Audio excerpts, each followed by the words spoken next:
education and social responsibility.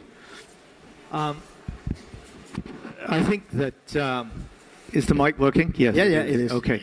So I think the adoption of technology has a great difference between demographics. I'll use some comparison. Unfortunately, in many of our jurisdictions, including Hong Kong, the demographics is getting older and older. It's not getting younger and younger. It's actually rather on the negative side of things. So I'll use some simple statistics. Today, we serve in 10 countries. From Japan in the east to short of India on the east and Hong Kong all the way down to Indonesia in 10 markets. So and this is life insurance. And outside of Indonesia, which is mostly offline, our customer today is 11 million. Growing around low 20% digit per annum. In Indonesia, which is a country far larger than the rest of Southeast Asia, and with a lower GDP per capita, but a much younger demographics, as a percentage of our revenue is less than 10%. We are serving 27 million customers there with 1 million customer growing per month. Wow. So telling us, I think that is what is telling us is that digital adoption does not need to be affluent. They need to be young. And digitalization can enable a lot of those that is without to be able to enjoy those services.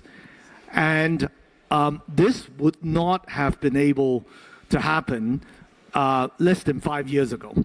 We have ticket size per customer as low as $1 per month.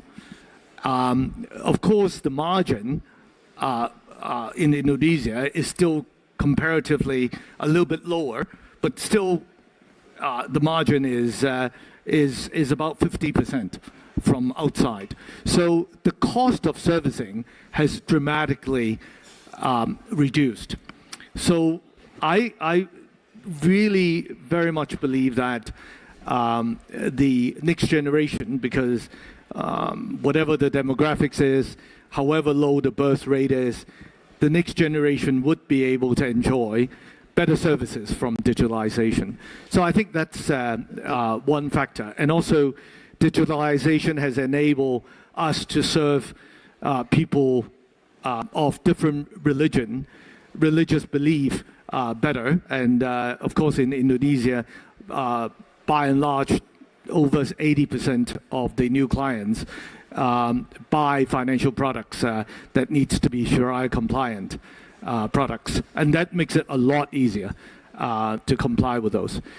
The second thing, which I'm hopeful, and it hasn't been proven yet, is that AI should be able to customize financial products for those with a much lower ticket size than ever before. Of course, the super high-end products on financial services, and a lot of us in the audience are much better expert than I am.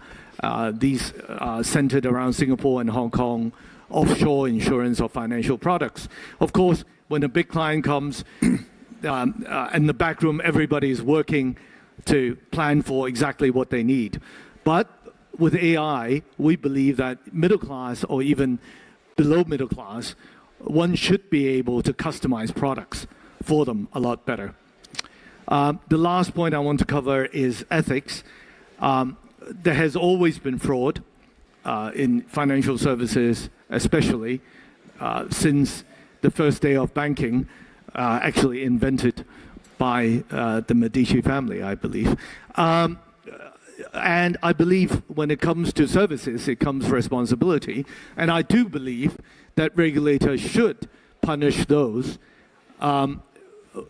fraud that is using electronic means by the exact proportion of how much exponentially they can reach out to the customers. And that is only fair. That concludes my comments. Yeah.